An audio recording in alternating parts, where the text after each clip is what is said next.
Okay, well, first, thank you very much for joining us. Thank you for having Um, me. so the first question I have here is, from your perspective, what was Yasmine's journey through season two? Um, I think if I have to very much simplify it, I think it's finding her self-confidence. I think that was like her arc. Not saying that she completely did complete that journey and she's completely confident now, but I think um from where she was, like her self-confidence and a sense of belonging.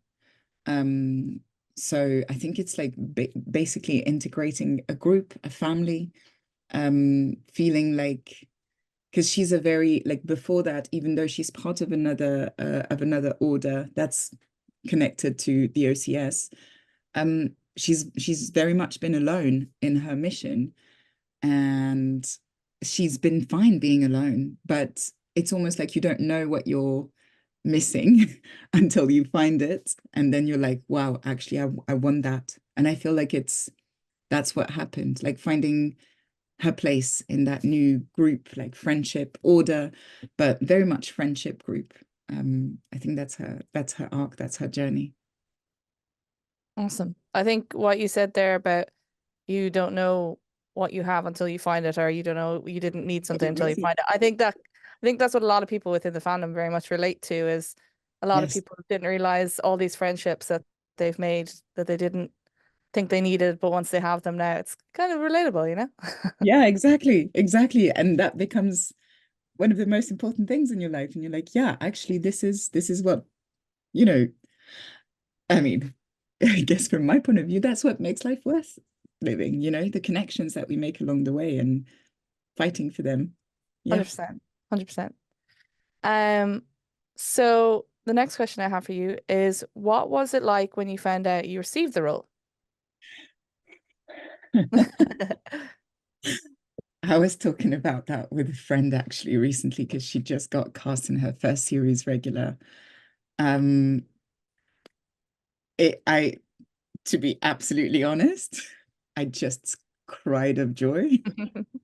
Um, I didn't really know much about it. I mean, I had like watched the first season by then, like literally before I auditioned. I think I said that before, but to prep, I was going to watch like a couple of episodes to know what the tone was and everything because I had no idea what it was. And then I literally binged the whole season in one day. Before, usually I just watch a couple of episodes to get the tone, and then I do my audition. And then if I liked it, I go back to watching it. I just literally binged everything. Um, and yeah, when it just felt like it was a new milestone in my life and my career as an actor. I mean, I had been back then like working professionally as an actor for like pretty much 10 years in London.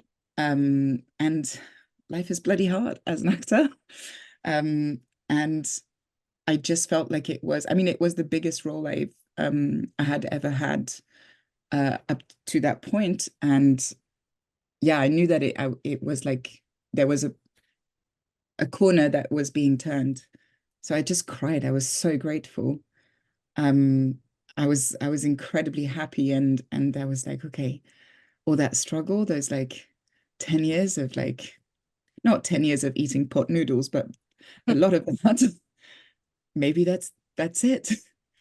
I mean, to be honest, I still eat pot noodles sometimes.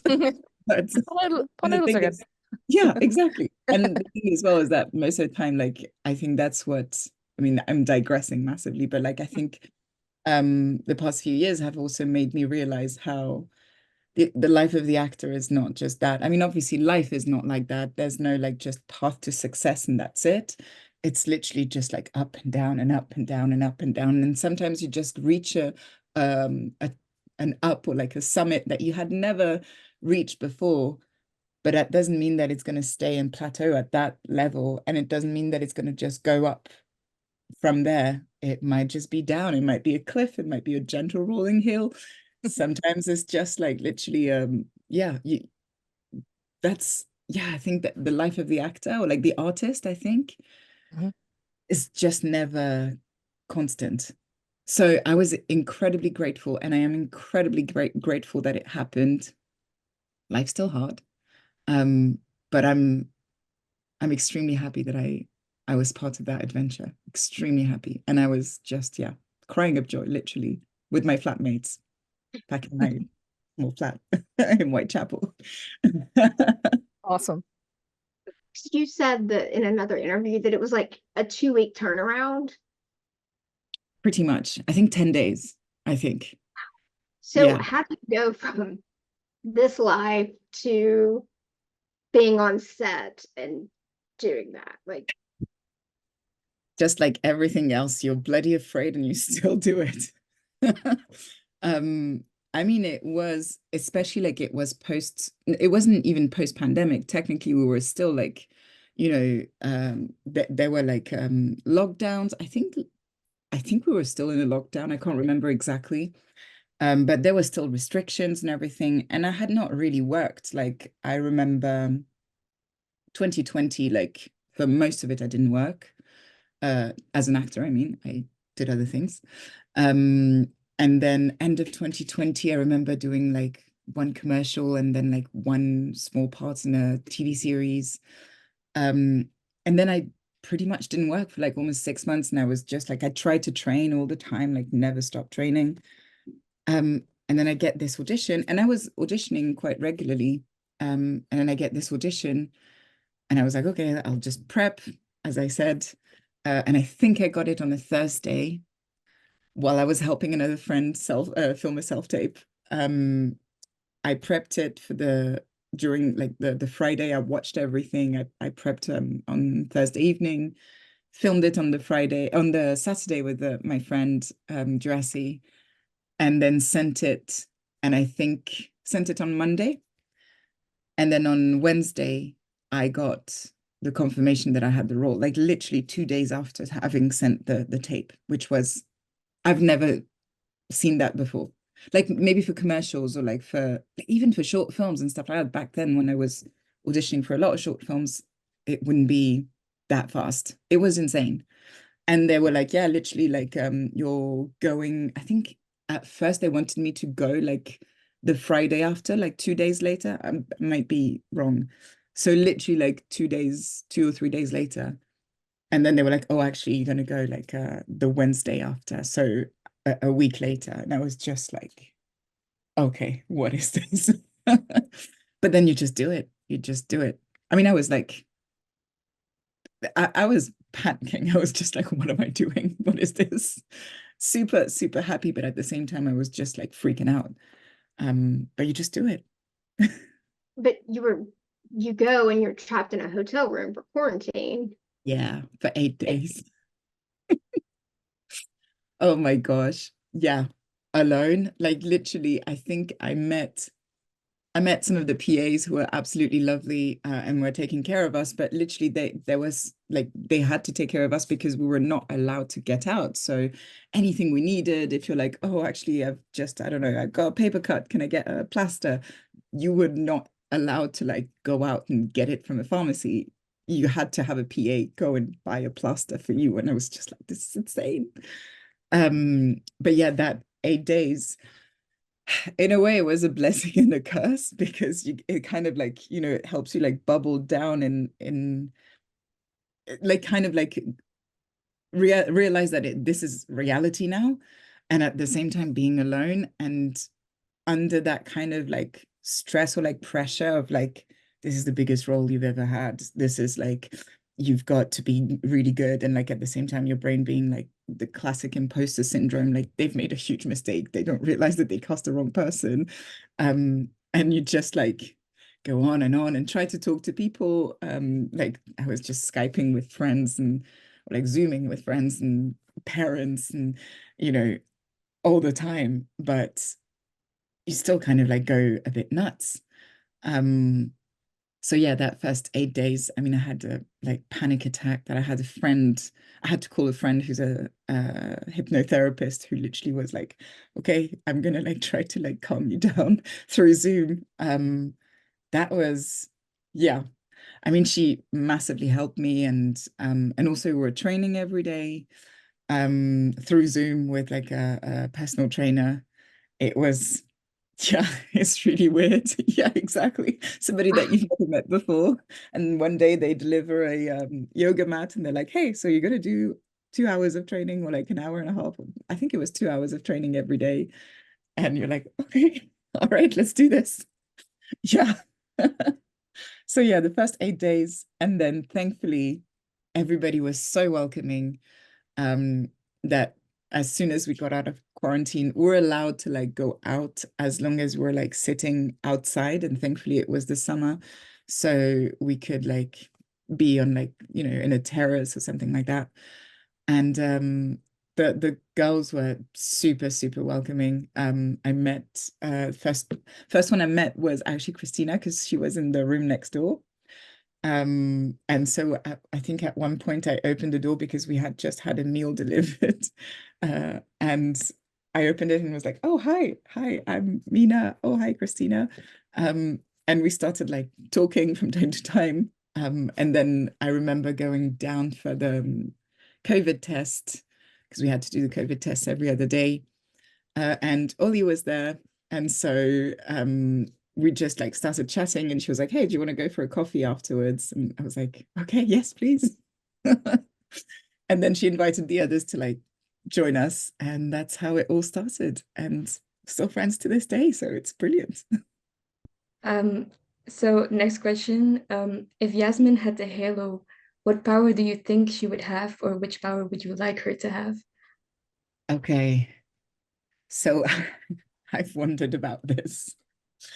I was thinking because there's that thing where Ava is like at the beginning she's paralyzed, she's tetraplegic, and then suddenly she gets this insane strength and this insane like, you know, physical ability. So I was wondering, like, does the halo give you what you lack? But I think I'm trying to think about it too logically. I think it's like more the thing that fits with the character, I guess. Like Mother Superior had a shield. Yeah, so exactly. like she wants to protect the people around her. So yeah. So what you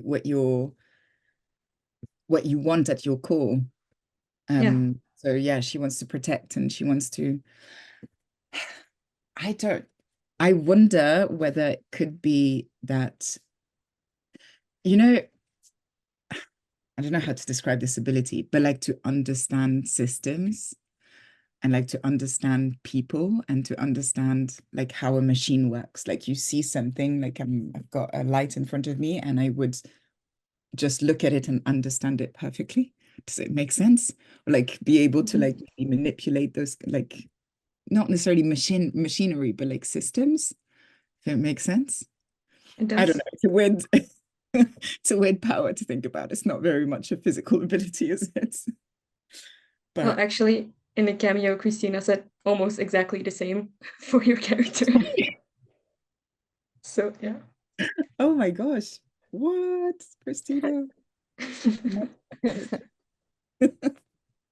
Would you have any weapons of choice? I'm wondering actually for the power, if one of the powers couldn't be like, sorry, I'm like going back to the the question before, Okay. but like being able to like manipulate matter at like the molecular level or something like that, if it makes sense.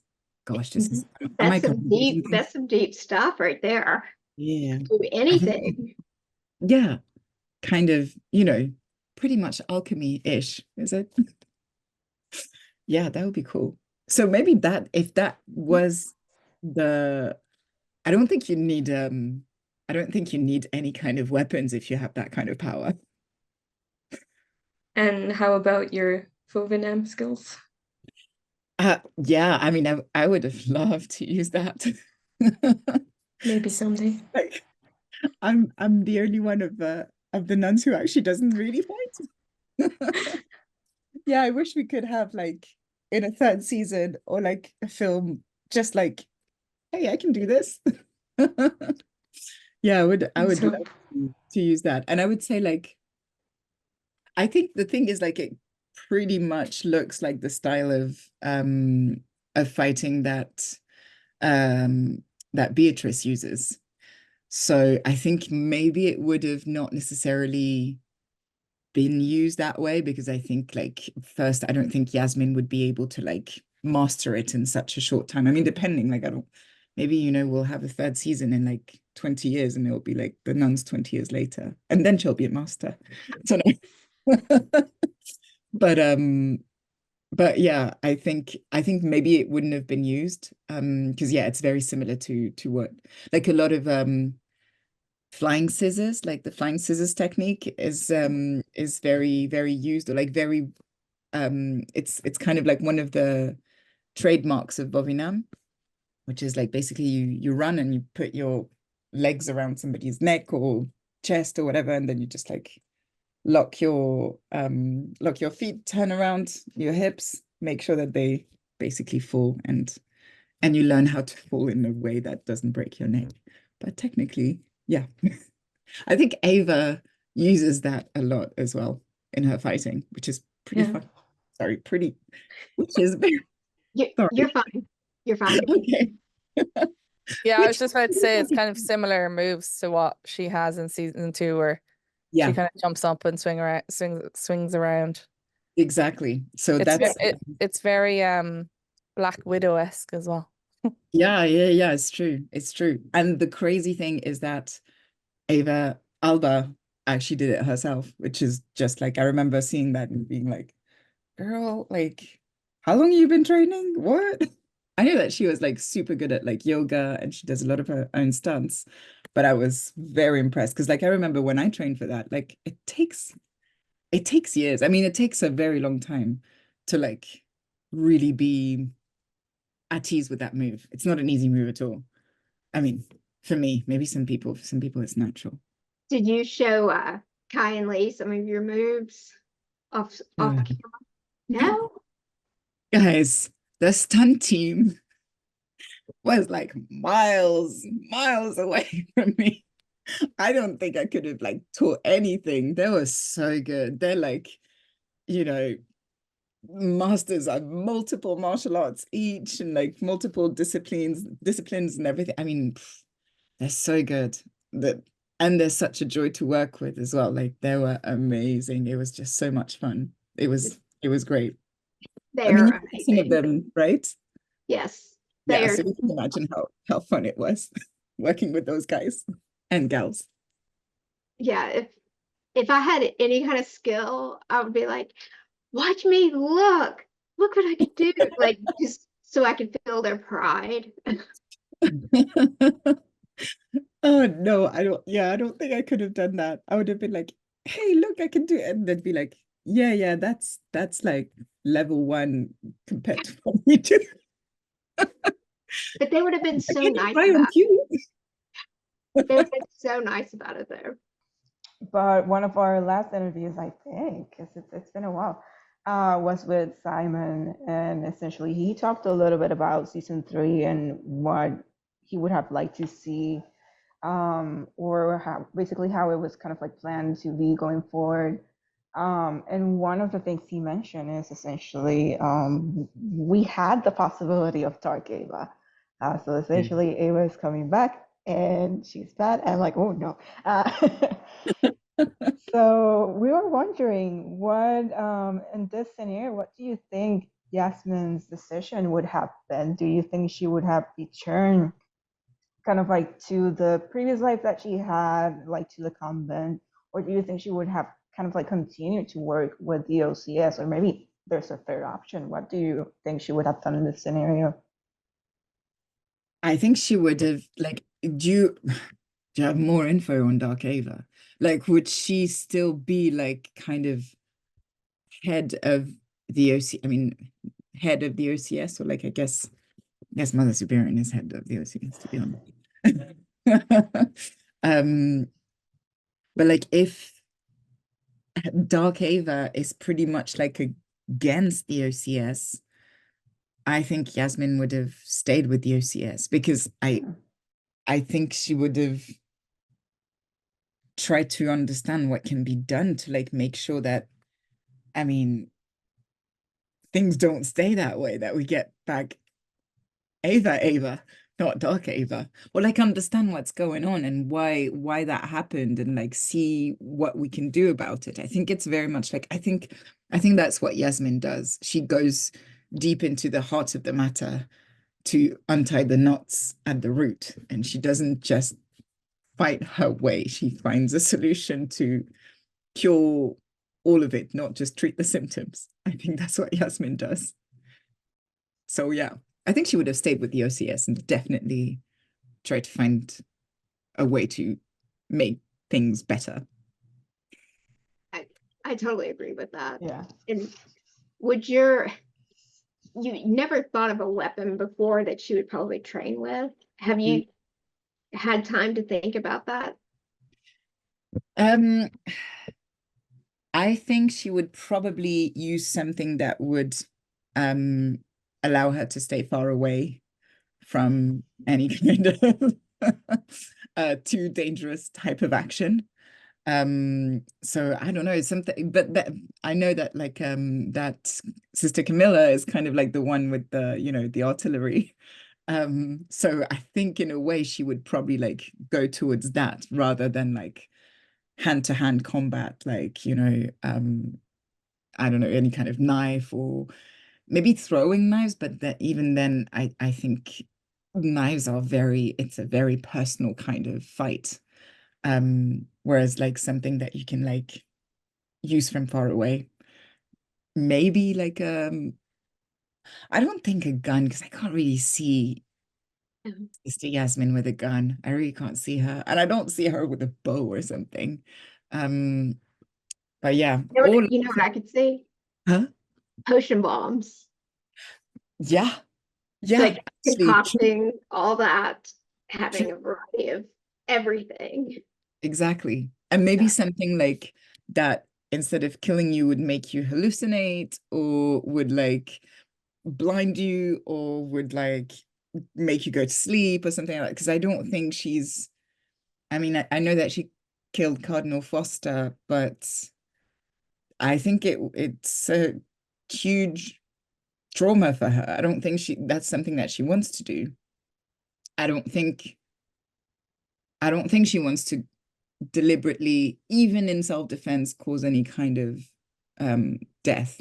So I think for Yasmine, it's more of a let's sneak out of here kind of thing, more than I see that you are all in my way, and so you're not going to survive if you stay in my way. I don't think it's how she sees life. Yeah. And if Yasmine had a villain arc, how do you think that would happen? Oh my gosh.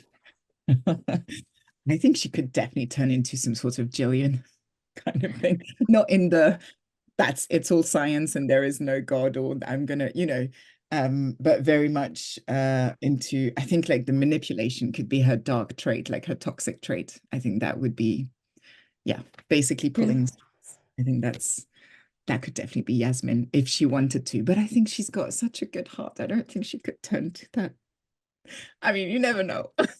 People didn't trust her in the beginning. True. How? Well, yeah. Oh no, when you first came on, I was like, oh, who is I was sus for a while. Really? Yeah. Yeah. She just had all the solutions. It was suspicious. The hacking. The hacking and stuff. I was like, what is she doing? Yeah, I was definitely like, oh, is she here to ruin everything? Because I like her, but what is she doing? It was like the introduction to her character was very suspicious. Like it was not like even up until the point that they like Jasmine met Ava, it was not until then that I was like, okay. I mean, she seems fine, but throughout the entire time I was like, I feel like she's like luring them into a trap or something. Which was really interesting because like after that it's like, how could I even think about Yasmine that way? I know. I mean, it was definitely on purpose that you guys thought that. Good job. Yeah, those like first few episodes, I like the whole like kind of hacking. Espionage type stuff. Exactly. I mean, she had to like get to them because she knows that she has to get to them. And this is the like once like she knows of their existence, she knows everything, but she doesn't have access to them on purpose so that they cannot be corrupt by it. So she has to like imagine like being in her place. Like, what do? You have to find them. You have to find a way to find them. You don't know who you can trust. So even the Pope, like, how do I know if I can trust the Pope? I have to be extremely discreet. And the only person I can really trust is the Warrior Nun. So once you're set on that mission, once Adriel has come back, then my mission my mission has been like the knowledge as well, but like the whole like you've got to find them, you've got to deliver that message, and you've got to give them the way to get rid of him. What do you do? What do you do? Like literally, you have to be, but I understand that you have to be like trustworthy, but how do you prove anything? How do you prove anything? It's not, yeah. So I understand why she would be suspicious, but you know your character going into it. When you saw the season 2, how they did the editing, where you look suspicious and everything, were you kind of like, oh, like no, it was all on purpose. Okay. The whole suspicious thing was like for the first few episodes, nobody can trust her because we don't really know. I mean, you have to like throw kind of like red herrings. I'm not a red herring. I'm just yeah. Just thinking like what other fish can it be? But like no good pun came to mind. Jumping still kind of like on the topic of like what ifs and what could have been. What would you have liked to see for her storyline come season 3? I very much would like to see her like fully belonging and not just kind of tiptoeing around and hesitating but like very much like having grown in her confidence in her, like the knowledge that she is capable and that she is worthy and that she belongs and that there is no condition for that feeling, which I think is what we all look for, isn't it? Yeah. But very much like in the OCS, because I think a lot of her sense of worth probably comes from the fact that she knows a lot and she is useful because she has that knowledge, because she has the key to stopping Adriel. So that gives her a lot of worth. But then when you have conveyed the message and when you have like, given the key, it's not in your hands anymore. Like what do you feel like you don't really belong, but you want to belong. I mean, that it makes me think of that scene, like the scene between Sister Camilla and Sister Yasmine, which is I love the scenes between Camilla and Yasmine in the cathedral, Adriel's cathedral, where she's just like, okay, we have to go now. Like, let's go and let's get out of here. And it's very much that kind of like, I want to belong, but I feel like I'm not capable and I'm not going to be useful and I'm going to be a burden. But actually, no, you have to understand that it's not just like, it's just like in a friendship or in a, romantic relationship. You're not loved because you're useful. You're just loved because you are you. And I think that's what I would love to see for Yasmine in terms of like, obviously an emotional arc. I'm not talking about plot points because I have no clue. I don't know. I wanted to see it. I don't know what it was going to be. But yeah. What do you guys think would happen? Definitely, I would agree with you in terms of like, or you mean like for the season 3 or for Yasmine? Because I definitely agree with what you said, especially with but I'll let you answer the question before I keep talking. No, but like I don't know what would happen in season 3. I have no idea. I have no idea. I wish I knew. I mean, especially when Lilith was like, a war is coming, like you have to like make sure you're, and you're like, I want to see it. I want to see what strategy they're gonna like concoct and and been robbed. I think Camilla would be jealous that Yasmine saw the Avatriscus. Probably. That is something we know it's going to happen. Probably, yeah. But I would give her all the details and I would be like shocked and be like, what? Did you see that coming? Like, because I did not. Be like, yeah, I've been paying attention for a while. You're new to this, aren't you? She sowed the seeds in season 1. She was like, here, read this section in this book. Exactly. I'm going to share this picture and get your thoughts on it real quick. Okay.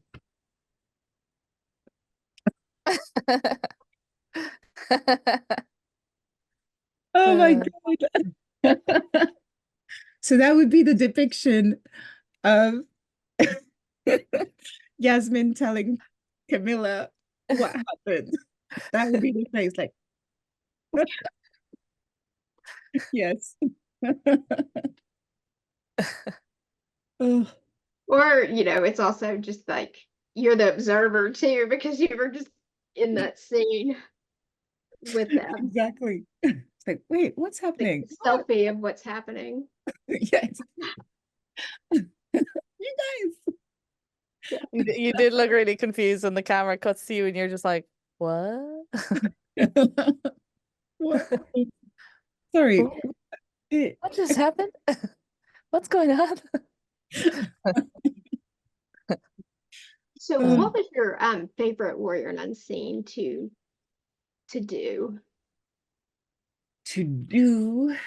Because I know that you said the monologues are so hard to do. I think the monologues, yeah.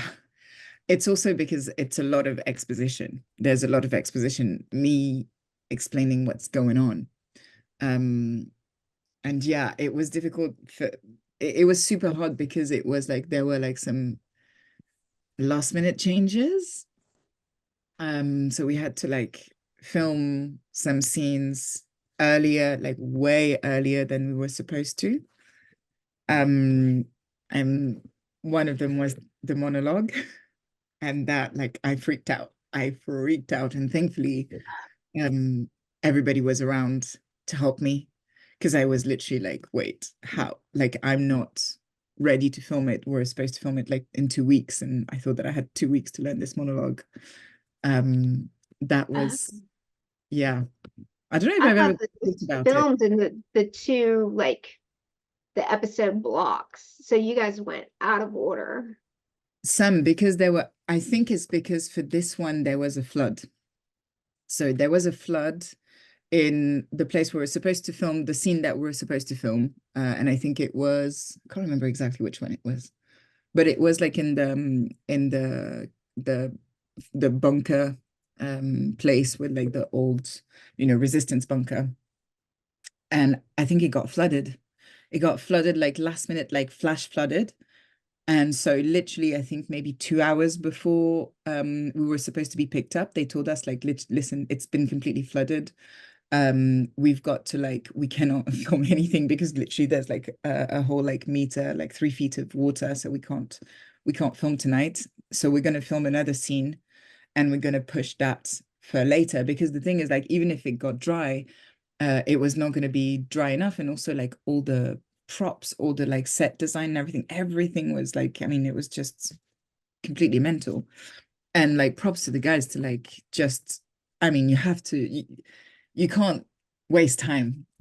Once again, like time is money, and we're in like, I mean, this, as much as we love it and it's art and it's acting and it's expression and everything, it's also business. So they were like, yeah, you're actually going to shoot that other scene. And it was the monologue scene in the van. And it was, I think it was 2 hours before, like 3 hours before, that they told me like, actually, you're going to shoot this now. And I think we were supposed to film it like maybe 2 or 3 weeks later. And so I had like started learning it, like, because I knew that, you know, you want to like be as prepared as possible, but it was not on my priority list because we had like 3 weeks. So thankfully they were all around me, and I literally just spent those 2 hours. Like I remember just we're like at a table at the hotel downstairs, and it was like Sylvia, Olivia, Christina. I think they were all like around me and being like, okay, let's work on it again. Okay, and again, and again, and again. And that was just it. And then we filmed it, like they came and picked us up. And I think in the van, I was still like, okay, what is this? How do I do this? And yeah, and we did it that evening. I mean, thankfully it's not theater, because otherwise I would have completely messed it up. And thankfully, like whenever you make a mistake, it's, you know, there's editing. But yeah, it was not easy. So hopefully it didn't show that I had literally just learned it 2 hours before. When you were filming that scene in the van, was it, you know, it looked like you were moving. Mm-hmm. How did they do that? How did they accomplish that? So I don't remember if it was, so for this, the scene when I'm narrating, I'm describing when Ariela, or the one where I'm driving the van. No, not driving, okay. You're describing it. I don't remember, to be honest. Like, I think I was focusing so much on like remembering the lines. But probably they had like people that were just pushing the van, like you know, that. And like I love what they do with the lights when you're supposed to be like in a tunnel or like on a highway or like midway or something. Yeah, exactly. I love it. Sometimes it's the simplest methods that work the best. Exactly. I overcomplicate it. Yeah. So she just swinging a light around and then yeah. Exactly. So in an earlier interview, you said that you think that stories are important to are important just in general. Why do you think the story in Warrior Nun is so important to so many people? I mean, I think it's a beautiful story of friendship, of love, and of basically coming together and not being like, I think it's a story of belonging, of being accepted for who you are, and of being, of like finding a group in which you can be both powerful, vulnerable, you can be, you know, contrarian sometimes, you can be yourself and still be accepted and belong, and yeah, be part of the group, belong and be loved. I think that's an extremely universal message. And the fact that it is told by a group that is pretty diverse and pretty representative of the world that we live in today, which is also the world that we've always lived in. But the thing is, now people can be who they are without, I mean, I was about to say without judgment. Unfortunately, there is still judgment. But I feel like we're not afraid anymore. And I think it's the whole like accepting the other and accepting who you are. And that doesn't take away anything from your worth. And not just that, but it can make you even stronger. Not just stronger, but like, because strong is like, I mean, just strong on its own is not very interesting, and I think it just doesn't exist. But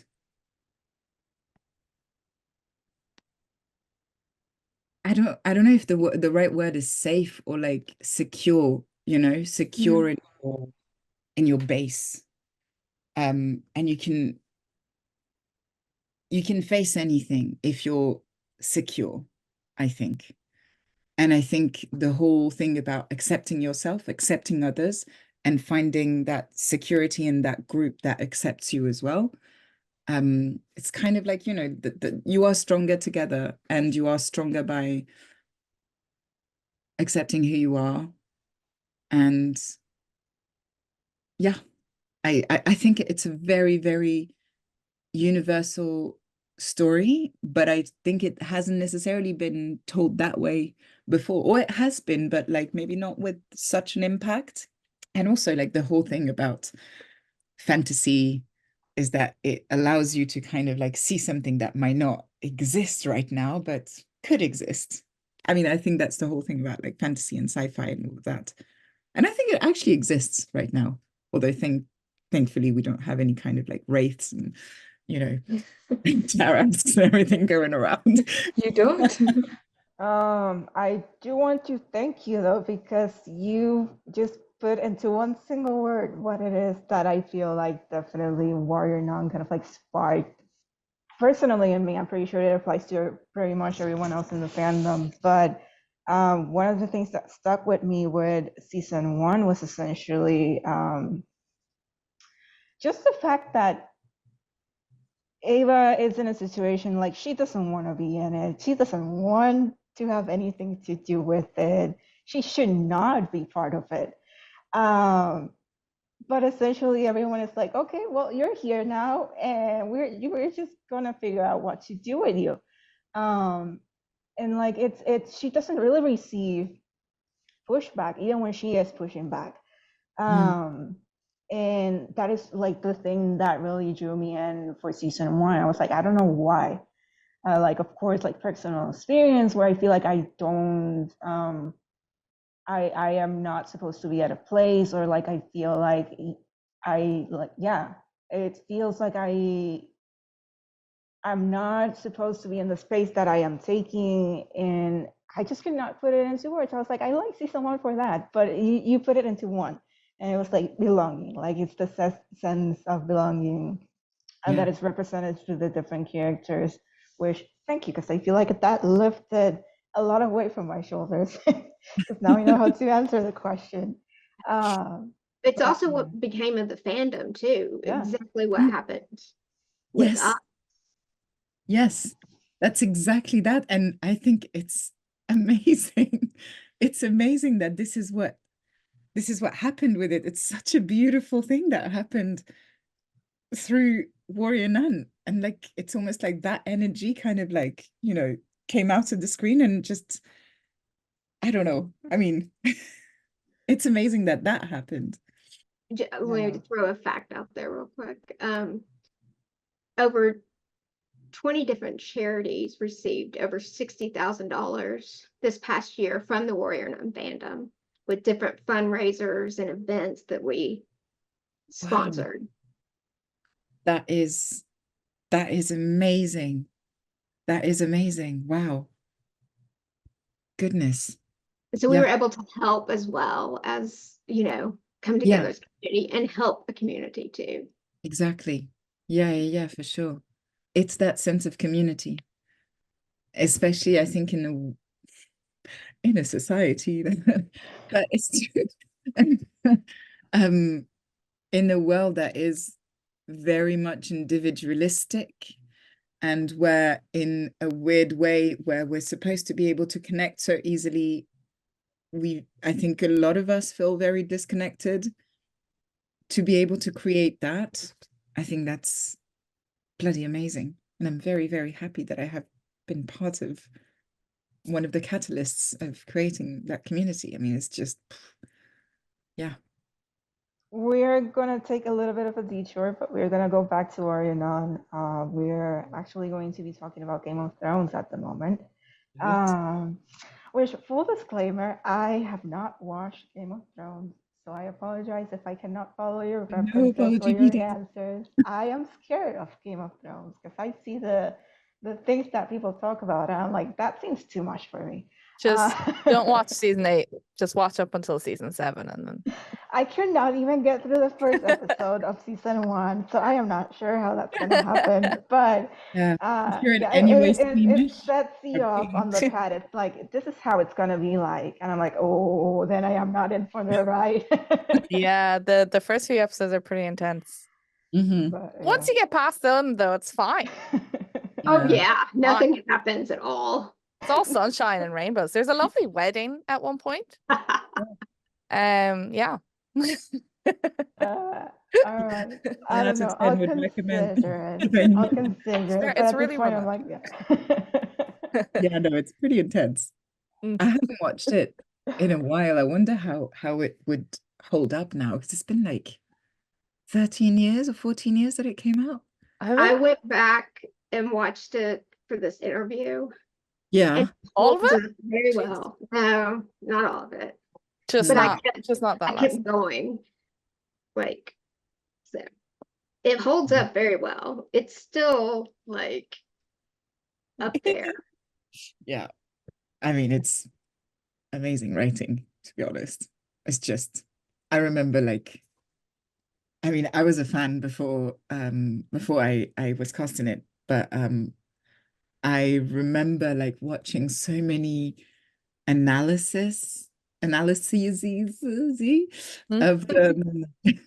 of the writing and the writing of the characters, and like developing the plot around the characters and the characters' needs and what they lack and I mean, it's amazing writing. And obviously like I've, to be honest, I never managed to finish the books. But I think just in terms of like character development, it's just so well done. Yeah. So going for that part, you'd already seen it. Was it something that you went for this particular role, or it just happened? It kind of happened.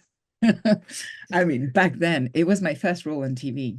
I didn't really have like, it's not that I didn't have a choice yet. You can always say no, but it wasn't like, oh no, I'd rather go for that role. It was more like, hey, your agent just called you. Do you want to go for this audition? And so yeah, to be fair, I had met with the assistant of the casting director, so assistant of Nina Gold, and it was Lauren Evans, and I met her at like kind of like a workshop, like a meeting with casting directors, and they kind of like advise you on your headshots and your showreel, and they kind of like, oh, maybe don't use this headshot, or like in this scene, put this scene first, and that was like a year before I got cast. And back then, so they were casting season 4. And I remember, I mean, that was like a while ago now, but I remember she asked me, so would you be interested in like doing, like in being in Game of Thrones? And I was like, yes. And she was like, okay, well, we cast like most of like the leads and the like the leading roles, the new leading roles in season 4. But there are like a couple more roles that are like, I mean, it would mostly be like background, and you would kind of like not necessarily have a like lines, and you probably would have to like be nude. And I was like, wait, do you mean like a naked extra? And she was like, I mean, not exactly, but you know. And I was like, oh, I'm really sorry, I don't do that anymore. Like I've done like being an extra, like background artist a few times at the very beginning of my career, when I needed money and needed the experience, wanted to be on set. But I very quickly I was like, no, that's not what I want to do. And so she was like, yeah, fine, no problem. And so I left, and then I was like, shit, did I just say no to Game of Thrones? Like, this is ridiculous. I could have just been. And I was like, no, you stick to your principles. You don't want to do that. And especially if you're going to be nude, you wanted to have like a certain impact, or like a certain meaning. And so I was just like, well, you know what? I just said no, and that's fine. And so I went on, but like I remember that she had given us her email address, so I would just kind of like stay in touch, and like I think I tried to invite her to a play that I had done, and like maybe I think send her my new show reel or something like that. I can't remember exactly. And then almost a year later, I don't know if it was a year or like I don't know, quite a few months later, like maybe 9 months or something like that. My agent called me and was like, "Hey, you've got an audition for Game of Thrones if you're up for it." And I was like, "Oh wow, okay." So I received it, I prepped, and back then it wasn't self-tape, so I went there, I prepped my whole thing, and I did my thing. It wasn't Lauren Evans, it was with Kate Bone back then, and I got out and I was like, "Oh my gosh, well, that's it. I blew it. I was so bad." And I left. I was like, "Okay, so second time you've got a chance of being in Game of Thrones and you just blew it." So I just left, and I remember exactly where it was, in Newman Street or Newman Road, Newman Studios in London. Walking back and being like, "Okay, well, it's all right. On to the next, you know." And then I was just like, I just sent an email to Lauren because I was like, "Hey, I just thought of you. I just had an audition for Game of Thrones. So I was wondering how you were and what's up, you know?" And I think I asked her to like check if like what she thought of my new show role or something as well. And she replied for the first time, because like the whole time she had not replied, which I understand, like she was super busy working for Nina Gold. Of course, you'd be like super busy. And she replied almost right away, and she was like, "Yeah, I know that you got an audition for Game of Thrones because I'm the one who pushed your profile." And I was like, "Wait, what? So like almost a year later, you never replied to me, but you actually remembered me?"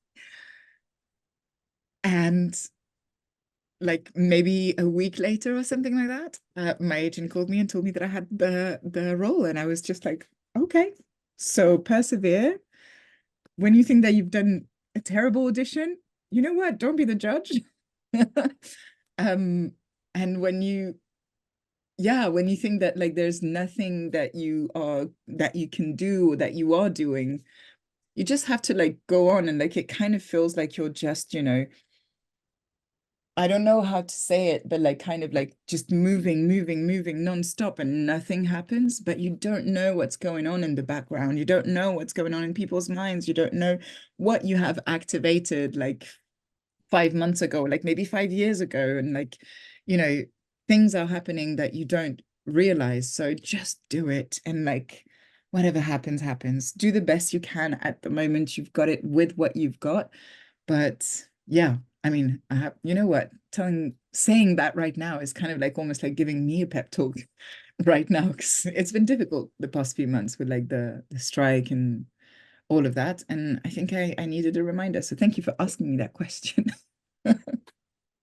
So speaking of the strike, you know, it was in, you know, mainly the actors in the States, but productions happen all over the world. Yeah. And so do you like the production stopped? The roles stop. So it's almost like you have to stand in solidarity with them. Yeah. I mean, it was like, first, I completely agree. I'm part of the union. I wish more people were part of the union and unions all over the world, and be active in your union. Understand that the union is not some sort of organization that's going to take care of you, but the union is the people that make the union, and we have to fight for ourselves. And I absolutely was in solidarity with the actors' strike, with the writers' strike. It's not easy. It's never easy to be on strike. It massively affected us here in the UK as well. I think like about 80% of screen projects were on standby in the UK, because of the actors and writers' strike, US actors and writers' strike. So for months we were pretty much not working. It was not just in solidarity, is that there was no work. There was no work. And I was like auditioning a lot less, and it was very difficult because you kind of feel like, okay, I hope that they actually get like unlock the things that they need to unlock, and hopefully it will affect us here, and that equity, the UK union will pick it up, and I believe that it will. But the thing is, like, we can't strike. There are bloody laws that just kind of affect us in a way that we can't really strike, or like the way we can is very, yeah, it's very different, and it's completely screwed up in the UK. There are so many things that we need to fight for. And yeah, I was completely in solidarity, but it was still hard. It was still very, very hard. Like, not working, you know, as an actor. I mean, I had, especially like, you know what, Knockwood, I had been like working for since Warrior Nun, to be honest. Like, I had been working like pretty much nonstop in some like really cool sets, on some really cool sets and really cool projects and all of that. And all of a sudden it just stops. And then you think, okay, it's gonna stop at one point. And it stopped like at the end of last year, but it still hasn't completely picked up. Like, the industry is extremely, extremely slow at the moment. It's just insane. Like, I see that in like my friends who are actors, who are crew, who are producers, who are like, it's incredibly slow at the moment. So it's disheartening, but we go on. I don't know exactly what's going on. We can only speculate. I talk with my friends, my reps about it, but yeah. So personally, like, acting is a passion. Mm-hmm. When you can't do that, do you have other outlets that you mean creative outlets? Yeah. I mean, I know you do jewelry making stuff, but like, yeah, it's almost, to me, it would seem like kind of like not addiction, but it's your dream, your passion. How do you go from that to not? I don't know, to Okay. be honest. It's just like, it's very, very hard. I think with therapy and like very much like trying to focus on other things for a while. Not meaning that you're not focused on acting or anything, but also like kind of putting your focus and like energy somewhere else.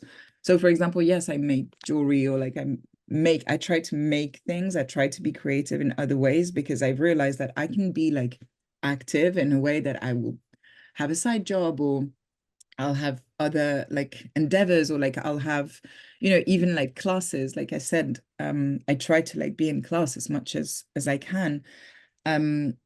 But even then, like, I need an outlet for like just expressing myself. I don't know exactly, like, I guess like a creative outlet, because otherwise you just get somehow like depleted. I mean, I don't know. I was listening to, I mean, I'm currently listening to the audiobook version of Viola Davis's book. I think it's Finding Me, biography.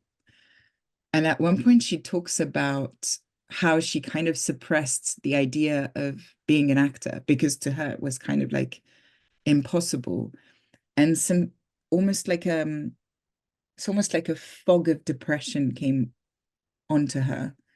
And then finally one day she just decided, no, I'm actually going to do this. And she just thought that it was going to be like that kind of like burden of depression that was always going to be there. And then just the moment she started becoming creative, that just lifted. Not saying that like you just have to do that and then you're cured from depression. I'm not saying that. And like they are very different. Yeah, I mean, go and seek treatment if you do suffer with depression, because it's a very bloody serious thing. But I think that one of the reasons is when you don't have an outlet for your creative self-expression. And I think it's extremely important to do that. So yeah, I try to have other outlets, and just sometimes just, you know, go and walk, like go for long walks and stuff like that, and just try to not go too crazy. I mean, it's weird because I mean, I think for a lot of us actors, we go for a long time without working, especially at the very beginning, or like we work here and there, you know, like bit parts here and there. We do a lot of that until at one point you reach a certain level or a certain step where you feel like you've reached something else. So you're working more on maybe bigger projects or like more often. But then sometimes it just stops, like it has during the strike, like it did during the pandemic. I mean, in the pandemic, it felt like, oh, the whole world stopped. But during the strike, it's kind of like, well, a lot of people are still like working and, you know, and so I think you have to learn that your whole life, it's never, again, that's what we were talking at the very beginning, talking about, it's never just, success is not just that or that. I don't know which way the camera is picking me up, but it's the peaks and the troughs. It's very much like the ups and downs and the ups and downs, and sometimes the ups are like, just like for me, like for like almost 3 years I was working nonstop and then nothing for a while. The plateaus sometimes are actually like, I don't know, like cliff, like not cliffs, but like, how do you say, the bottom of a cliff, and then you have like a valley for a very long time. I keep on like talking in landscape. The highs are higher and the lows are lower kind of feeling. Exactly. And Yeah. sometimes the it's just a plateau in the middle and you're doing bit parts here and there and you're getting more creativity, you know. I mean, I'm talking a lot again, but I'm gonna stop. No, I think it's all very relatable stuff. I think there's a tremendous amount of people in the fandom that are very creatively focused. Yeah. And I think it's extremely relatable. What a lot of what are all of that you said. So I think it'll it'll be a nice thing for a lot of people to hear, I think. Yeah. I mean, and I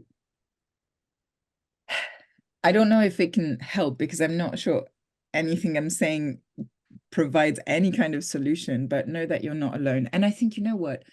One of the things as well that really helps is actually the community around you, not being alone, because usually alone we kind of, you know. Viral, yeah.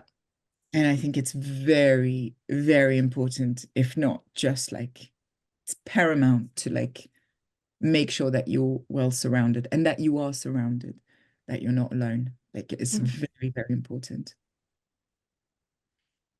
Well, speaking of heavy emotions like depression and such, in acting roles, how do you conjure the emotions behind the roles you play, like anger, resentment, happiness, such? So myself personally, I have my ways which are probably very different from other people. I mean,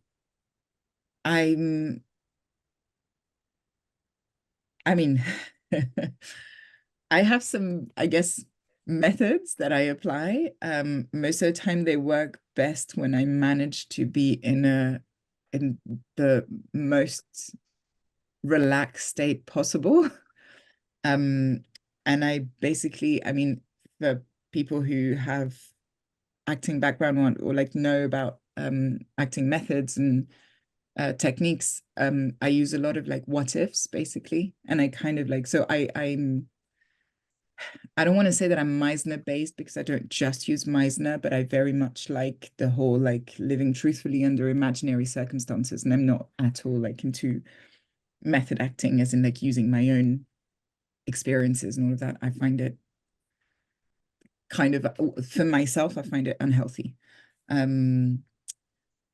Not judging anybody who does that and who is whoever's using that method and is brilliant at acting. But for me, it doesn't work. Or like it works too well and then I can't stop it. But I very much use my imagination, still using like things and people and places and, the whole like substitutions of people that I know, places that I know, things that I know, that I relate to, that I have a relationship to. And then just imagine, what if if I were to feel, I do a lot of analysis and prep of my text, and I try to understand where we begin, and I think that's what brings me to the emotion, where we begin. So I would like to use a, do I have examples? I don't have an example, just obviously my mind is blanking right now. I can give you an example. Okay, Hotel Massacre. Mm-hmm. You're scared under the table. How did you prepare for that? Or how did you get into that? Okay. So for this, it's going to be very easy in a way, because the big emotions to me, I think, are the easiest to get, because I will imagine what's the emotion that I'm feeling as Yasmine, or like what it is that at the beginning of the scene, when the camera starts rolling, I'm feeling when I'm under that table.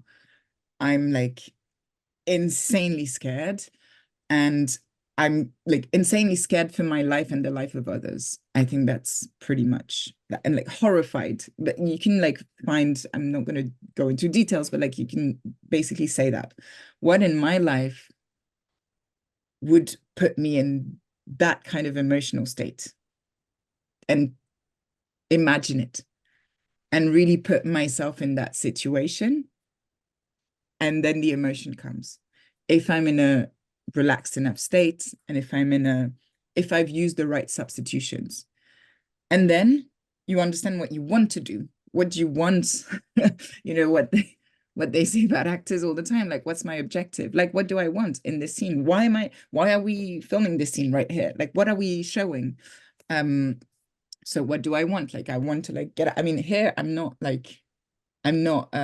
just on my own. But for example, on this one, I want to like get out of here alive, right?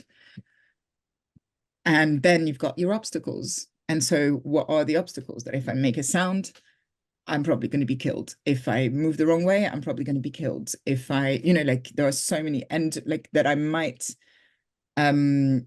see some things that are gonna like without, I'm not going to go into the details, but like once you've got your beginning and you've got what you want, you put yourself in that kind of state of mind, and then you just go and do everything you can to get what you want. That's usually how I mean, that's a very basic summary of how I do acting, I guess. But it's very much that. It's where do you start, and out of this scene, what do you want? And usually it's what do you want from somebody else who usually doesn't want you to get what you want from them, and so that creates conflict, and that's what makes a scene interesting.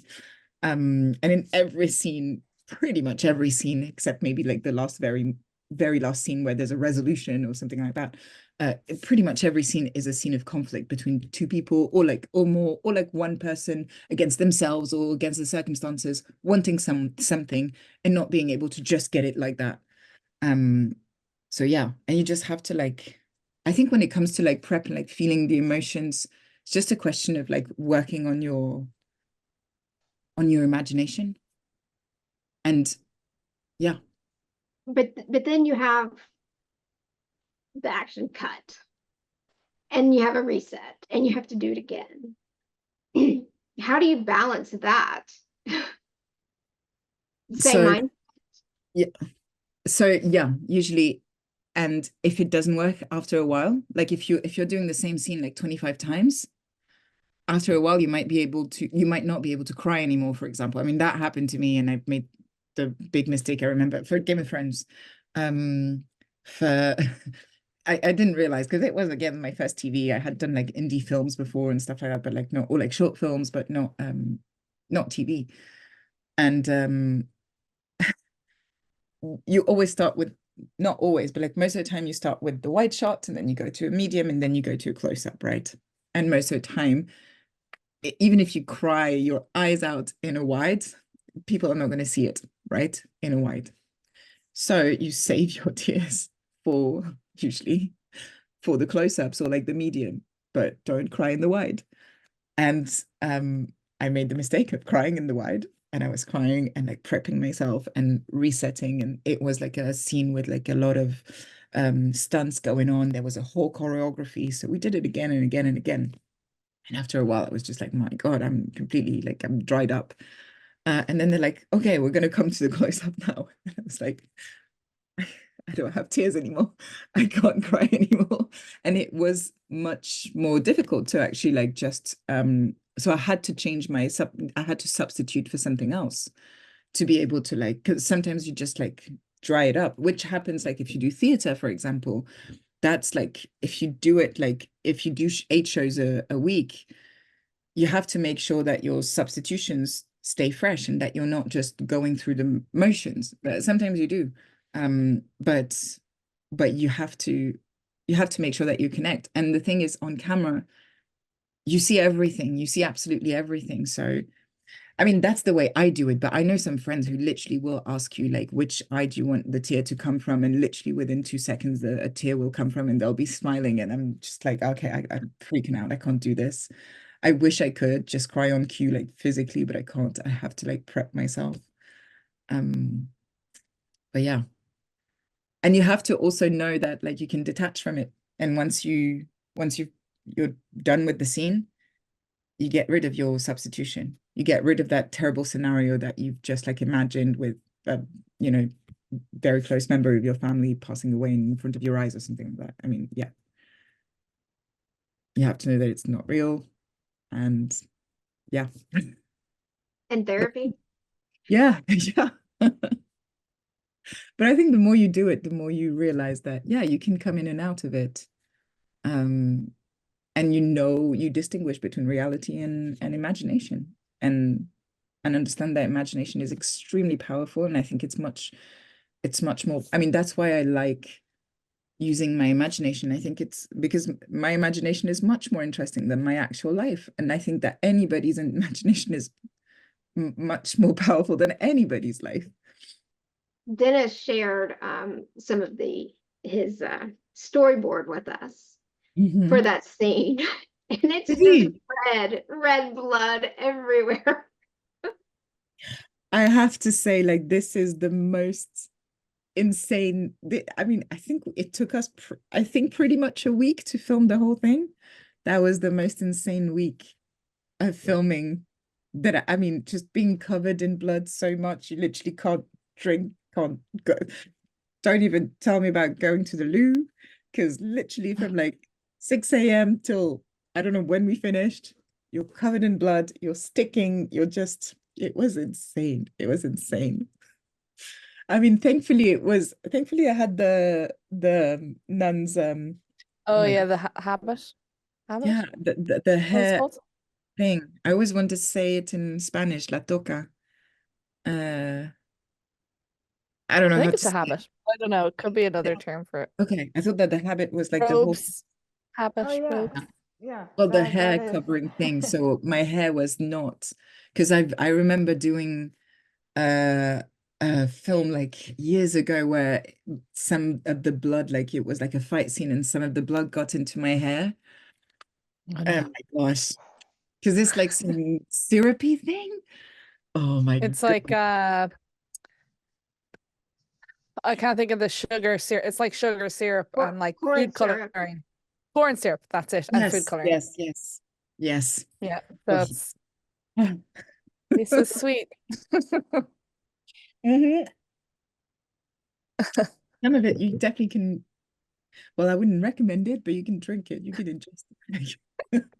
Some of it, not all of it. Yeah. So a totally unrelated topic, but what was your favorite memory from the HaloBear convention? Oh my gosh. I really love the convention, like all of it. I think probably the panels. It was just so much fun, and like the interaction. Yeah, it was great. That was definitely like my favorite part of the convention. Just like seeing and like, it's kind of like there's energy, and you can feel it. Like there's yeah, that was amazing. That was amazing. And did you have any memorable interactions with fans? I have many memorable interactions. I can't remember her name. I know that she sent me a message, and I have to, and I'm really sorry if she sees it. I will remember your name. But I remember that we tried to take a Polaroid selfie, and unfortunately it kept not working. So we did it in like one corner of the hotel, and then we did it in like another one, and it came out like too bright, and then one too dark, and like just didn't come out. And so we ended up like going outside and being like, maybe in the like sunlight it will. And we literally like tried and tried again until I think the chaperone was like, okay, we're gonna stop here. And so we had like, I had to like take selfies with other people. And I was like, oh my gosh, but like she literally like she didn't get her selfie in the end. And then she actually managed to like they accepted, thankfully, that she would just take a selfie, like a normal selfie with a phone. And Yeah. well, I love it. We were literally like looking around like, okay, can we find a good spot? Not in front of the bin, not in front of but yeah, no, that was fun. Would you be up to doing another one in the future? Yes, absolutely. Absolutely. I mean, it was just so fun. I was very pleasantly surprised because I mean, I think I had talked about my other con experiences, which overall were really good, but sometimes it's kind of like weird and uncomfortable. But this one was just like, there was so much positive energy and people were so respectful, which is like very much like, it's something that's very important to me, that people treat us like human beings. That's how I will treat everyone. And I hope I was as, respectful and gentle to people. But yeah, just because sometimes, like, I mean, I think I told, I don't know if I should talk about them, but like I had an experience at a con years ago where literally like some people would just come, not say hello, not even introduce themselves, or literally just come take a picture of me being like, okay, and then just leave and not saying goodbye. And you just like, am I an animal at the zoo or something? Like, Yeah. So I understand that people can be extremely nervous. I completely get that. But just hello and goodbye. Amazing. Bit of respect. Yeah, exactly. I think it's just human kind of understanding. Yeah. Exactly. It's just another interaction with another human being who happens to do a job that is, yeah, we're just normal. I think we got, because it was such a small con, we got to a point where we'd see you in the hall and be like, hey, what's up? Like, yeah, at first, exactly. I think when people obviously like, oh, they're from the show that I love and they're walking around, they're just beside me. But I think by a certain point, everyone's just like, hey, Christina, hey, Meena, hey, Camilla. Like, everyone just having a good time kind of thing. Yeah. So, No, it was great. I was freaking out when Sarah came. Like inside, like I was just. I didn't know that she was gonna come. She definitely like it was. Did you guys know in advance? I did, yeah. Yeah. I'd asked. Some of us. Yeah. Okay. That was so cool. That was so cool. Because I hadn't seen her as well. Like she's in London too, but we were like texting and being like, oh, let's meet up. And then like, oh no, I can't. I'm working here. I'm working there. And you literally don't meet up. And then this, and I was just like, I mean, that was another one of the great things about the con. Obviously, like the fan interactions and like the beautiful energy. But like seeing everybody at the same time, it's like I had seen like Christina, had seen Jack, I had seen Ollie. We with Sylvia, we were texting and calling each other and stuff. But like everybody here and like Sarah and Kai and Lee, and it was just like it just brought back all the memories and like, wow. Okay. And that was neat for us to see as well, like the genuine relationship that the cast had. Yeah. It's not a marketing ploy that we're like saying that we're still friends. We actually are. Since you have to go, we'll just Yes. have one more question. Message to the fans. Gosh. Well, without you would be nothing. Literally, we made the show as in we filmed it and played it, but you guys made the show because you not only watched it, but you loved it. and you've given it love. And I'm just so happy and so proud that you guys have created this community and this, you know, shown not just love for the show, but love for each other and support for each other, and that network and that community and that creativity that I've seen like throughout, well, the OCS newsletter, this amazing book, this and like all the art that I see being created and all the love. And I've read all the letters, and I've watched all I've looked at all the arts and all of that, and I'm just so grateful for you, because without you, we are nothing. Without people who love what we do and give it the love and create the love, and like it's almost like you take that love and like you spread it all around, the love for the show and the love for each other and the love for the community and the support. I'm just so happy that you're here, and so happy to be part of this, and so happy to, in my small way, have contributed to this whole community existing. So thank you. It's very convoluted, but this is just a big thank you. Well, I mean, and you know, for us, the role, regardless of the size, it made an impact, and it has stuck with us. So thank you for that. Thank you for bringing her to life and into our lives. Thank you so much. So I think I can feel and I can see it's very much, you know, the reflection of the love that we put in there, the love that we had for each other and that we still have for each other, and the love we have for the stories and the characters that is reflected back to us through you guys. It very much feels like that.